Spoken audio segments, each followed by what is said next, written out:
I'm Renee Padilla, and this is a story I like to call My First Time on an Airplane. So grab a drink, sit back, and let's get started, shall we? So this was many, many years ago, back when I was just 11 years old and in 6th grade. My family was moving from Texas to Germany, which is a big leap, but my dad is in the Air Force, so we have to go. Well, we'd already shipped all of our stuff out and were living in a temporary living facility. So when the day finally came, I was actually kind of relieved, but also scared. So one day, mid-October, we went to the airport super early.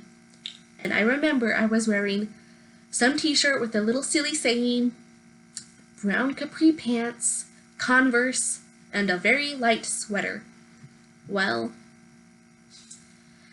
we went to the airport and waited and finally went to security. I took off my shoes, took off my belt, went through the metal detector, and after like several hours at the airport, we got on that plane. We boarded with the other passengers. My dad helped me put all my suitcases, or my suitcase up on top, and I got situated in my seat. And I was scared, right, because I knew nothing about flying, except this was a 13-hour flight, which seemed like a long time to be up in the air, and I was afraid of the ascent and descent. But luckily for me, my older brother is cool as a cucumber, and that day he was my anchor. He told me we were going to be okay. It would be over in a flash. And so I just looked out the window and watched San Antonio get smaller and smaller, and I waved goodbye, feeling sad because I was going to miss it, right? I was going to miss the life I had there. But the flight evened out eventually, and I pulled out my pink iPod Nano and plugged in my purple headphones and listened to some music for a while. I had a book. I talked to my brother. I was okay, right?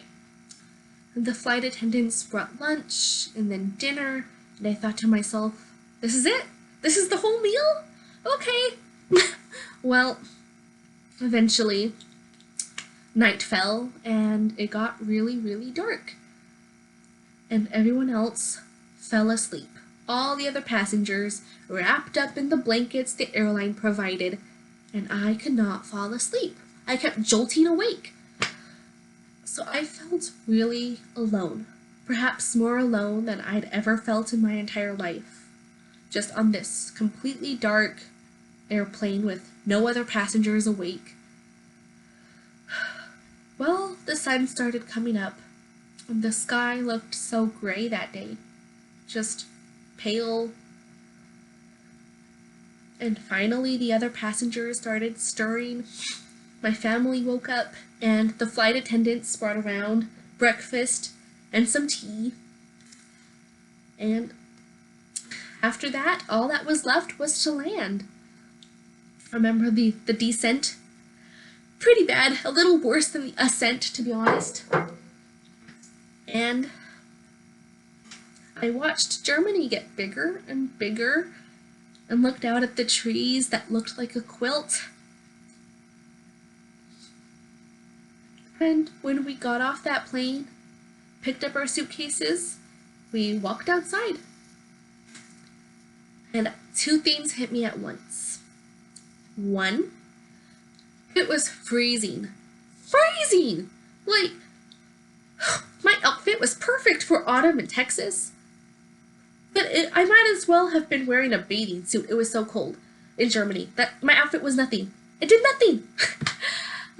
But the second thing that hit me was how beautiful everything looked. The trees had this beautiful orange color, right, with some yellows and reds. And I had never seen orange trees before because I'd always lived in the South. So trees just got brown and died. They didn't turn all these beautiful colors. And I thought, I like this place. I'm excited to get to know where I'm gonna live for the next couple years. I'm excited. because anywhere that has trees this beautiful isn't so scary. And I was ready. So thank you for listening to my story. Cheers.